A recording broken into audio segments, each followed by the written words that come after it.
Allez les gars, j'espère que vous allez bien. Aujourd'hui, la vidéo d'aujourd'hui, elle est un peu spéciale et je vais choquer beaucoup de personnes. Alors, tout ce que tu dois faire, c'est de partager la vidéo parce qu'aujourd'hui, je vais te donner un petit code qui est tellement tranquille. Si tu l'utilises, c'est que ton business que tu es en train de monter va avancer. Ça, il n'y a rien de tel.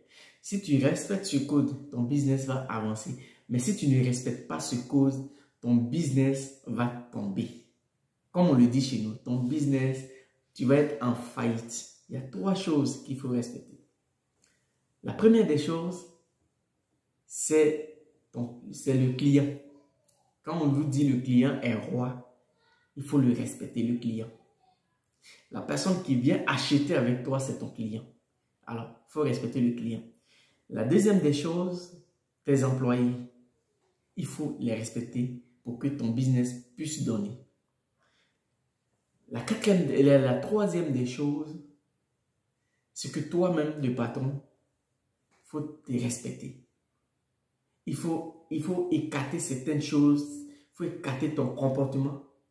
Il ne faut pas mélanger ton comportement à ton business. Alors, si tu mélanges ton comportement à ton business, ça échoue tout de suite. Vous savez, aujourd'hui, ce qui fait l'erreur, c'est qu'on veut copier sur les blancs, mais on copie très mal. Souvent, il y a d'autres, ici, soit en Europe, quand tu arrives, on te dit, il faut envoyer ton CV. Est-ce que vous savez pourquoi on demande le CV? Parce que dans le CV, souvent, il y a d'autres même qui vont dire, j'ai travaillé ici, j'ai fait ça, j'ai fait ça. Tout ce que tu dois faire, où tu as passé, tout ça, tu vas mettre sur ton CV. Et c'est ton CV, tu vas envoyer. Et souvent, ils prennent ton CV et ils vont voir, ils vont vérifier là où tu as travaillé. Là où tu es quitté, souvent ils vont vérifier pour voir si tu étais un bon bosseur, si tu es un bosseur, si tu es un paresseux, tout ça ils vont vérifier.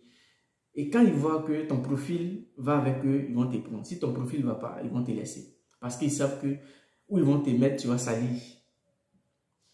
Alors, si tu veux vraiment que ton entreprise marche, il faut marcher sur ces thèmes. Il ne faut pas marcher, il ne faut pas travailler parce que, il ne faut pas dire, non, comme c'est mon frère, voilà, je vais lui donner du boulot. C'est intéressant de donner du boulot à ton frère ou à ton cousin ou à qui que ce soit. Mais en même temps, si tu lui donnes du boulot, que tu n'as pas pris son CV, il n'y a pas de souci, ce n'est pas mauvais. Mais il faut être sérieux avec tes employés. Il y a d'autres patrons aussi qui prennent des employés, ils travaillent avec le gars. Et pour le payer, c'est un problème.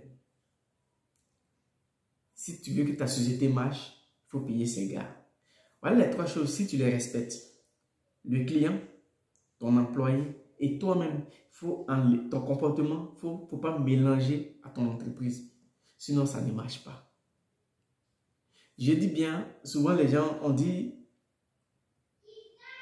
que je travaille, il y a des riches, voilà, les gars, ils deviennent riches. Le salaire seul ne peut pas te rendre riche. Oublie, ton salaire ne peut pas te rendre riche. Parce que ton salaire ne te suffit même pas. Le salaire peut contribuer à ta richesse, mais elle ne peut pas te rendre riche. Celui qui dit ici, moi, avec mon salaire, je suis riche, c'est faux. Le salaire seul ne peut pas te rendre riche. Même si tu touches 1 million, 2 millions, ça ne te suffira pas. Ce qui peut te rendre riche, c'est ton entreprise. C'est ton business. Alors, si ce qui peut te rendre riche, celui qui fait que toi, ton entreprise marche, tu dois aussi le respecter. Voilà comment tu dois marcher avec tes employés. Parce que souvent, on fait l'erreur, on se dit, comme on est patron, on ne respecte pas les employés, on les manque du respect, on prend le comportement, nos comportements et on mélange à nos business. Donc, quand on vient matin, quand on est content, tout le monde, le personnel est content. Quand on n'est pas content, alors il faut insulter aussi le personnel. Il faut manquer du respect au personnel. Ça ne peut pas faire avancer ton entreprise. Ce comportement, il faut l'arrêter. Le client aussi. Mais on va aller pas à pas. D'abord, je vais commencer par le client. Vous savez, dans tout ce qu'on fait, on a besoin du client. Souvent, on dit le client est roi. Ce n'est pas pour rien on dit le client est roi. Le client est roi parce que si tu sais bien le prendre, même s'il ne voulait pas payer ta chose, ou même s'il ne voulait même pas travailler avec toi, il va se dire, bon, allez, c'est un gros contrat, on travaille ensemble. Je lui donne le contrat. Ou soit il va dire, bon, voilà, c'est un bon tissu. En tout cas, franchement, j'aime pas le personnel. Lui-même, là, je l'aime pas, j'aime pas sa tête. Mais le personnel est sérieux, alors je vais travailler avec lui. Donc, c'est le respect du client d'abord qui peut faire avancer ton business. Les trois choses, si tu les pratiques, si tu les pratiques bien, ton business avance sans problème. D'abord, le client, il faut le respecter. Il faut enlever ton comportement. Il ne faut pas mélanger ton comportement à ton business. Retire ton comportement de ton business. Si à la maison, tu n'as pas mangé, ne viens pas mettre ça sur tes employés. Si tu n'es pas de bonne humeur, ne viens pas mettre ça sur tes employés. Parce qu'eux, ils ne sont pas quittés dans ta cour. Ils sont pas, ça c'est ton problème. Il faut respecter le client. Si tu les respectes, ton business va marcher. La deuxième des choses, c'est que pourquoi je parle de comportement, c'est qu'il y a des gens aujourd'hui, ils se disent que voilà, je travaille avec 6-7 personnes, alors il prend son comportement, il met dans son entreprise. S'il est orgueilleux, alors dans son entreprise, l'orgueil va le tuer. C'est-à-dire, il manque du respect à tout le monde. Il manque du respect à tout le monde, que ce soit, même s'il y a des adultes là-bas, il manque de respect à tout le monde parce qu'il a l'argent, parce qu'il est le boss. Alors, tu oublies une chose que c'est vrai que tu es le boss, c'est vrai que tu es, c'est pour toi la société, mais sans tes employés, ta société ne marchera pas. Sans tes employés, la société ne va même pas aller devant. Parce que toi, tu ne peux pas tout faire. C'est pourquoi tu as pris les gens pour travailler. Alors, tu dois les respecter. Tu dois respecter ces gens-là. Donc, tu dois enlever ton comportement. Laisse ton comportement à la maison, ne mélange pas. Si tu en parles avec ta femme, si tu n'as pas mangé, ça, c'est ton comportement. Garde ça pour toi seul. Si tu ne mélanges pas, si tu n'associes pas ton comportement à ton entreprise, tu as 90% de chances que ton entreprise marche. La troisième des choses, c'est l'employé, surtout l'employé. Tu lui dois du respect. Je vais aussi dans des petits codes qui peuvent même faire avancer encore ton business. Tu dois du respect à tes employés. C'est-à-dire, tes employés, tu dois les prendre comme œufs. Pourquoi je dis comme œufs? C'est-à-dire, tu dois savoir les prendre.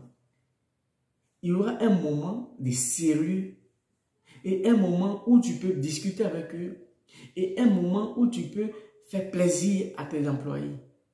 Parce qu'ils ont besoin de ça. C'est les gars qui sont stressés. C'est les gens qui ont des problèmes peut-être avec le stress, tout ça. Alors, le temps que tu mets, les 3 temps, si tu prends un moment, tu discutes avec eux, tu essaies de comprendre certaines choses, tu discutes. Ça, tu les motives déjà même à travailler. Deuxième, il y a des moments, en tout cas, vous parlez de tout et de rien. Et la troisième, ça, quand il s'agit de faire du sérieux, c'est du sérieux. Alors, quand ils sont habitués à ces 3 temps, ils savent à quel moment vous êtes dans le sérieux, ils savent à quel moment vous êtes en train de rigoler, ils savent à quel moment vous êtes en train de jouer. Mais si tout le temps, tu dois mettre la pression sur tes employés, ça ne marchera pas.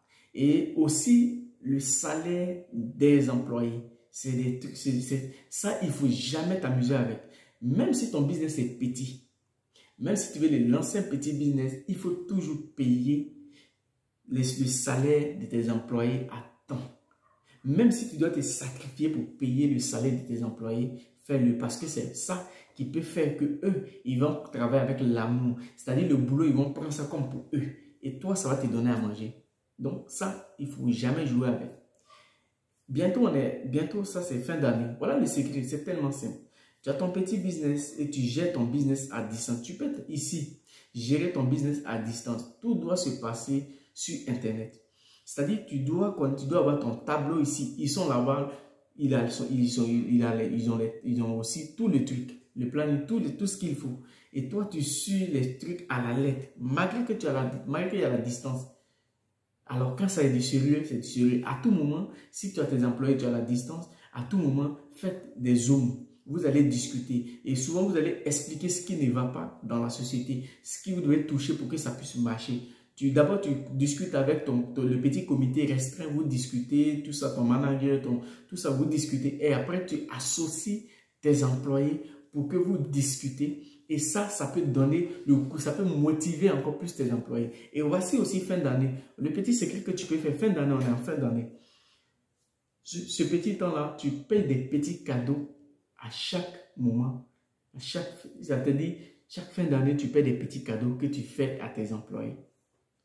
Et même, tu peux même choisir un concept dans le truc. Tu dis, chaque mois, le meilleur bosseur aura un petit cadeau. Ça ne coûte rien. Même 5 000 francs, même 10 000 francs, même 3 000 francs, un petit cadeau, ça motive tout le monde à être meilleur. Et qu'est-ce que toi tu fais? C'est toi qui fais ton choix pour que tout le monde puisse savoir. Aujourd'hui, tu dis, toi tu es le meilleur. L'autre mois, tu dis, bon, toi tu es le meilleur. L'autre mois, tu dis, toi tu es le meilleur. Ça va motiver les gens à travailler. Ça va motiver les gens à travailler dur.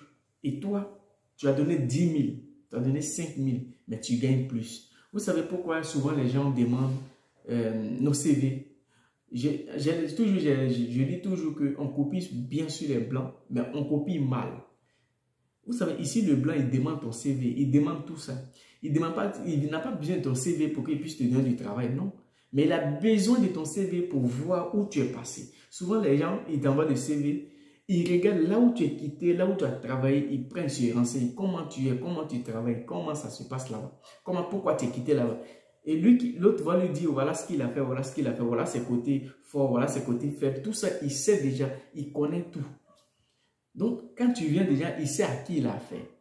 Mais nous, si ça n'a pas été le cas, si on a recensé les gens, ou si on a recruté les gens pour travailler, alors ces gens-là, on doit les prendre à 3 temps. Il y a un temps pour rigoler souvent avec tes employés.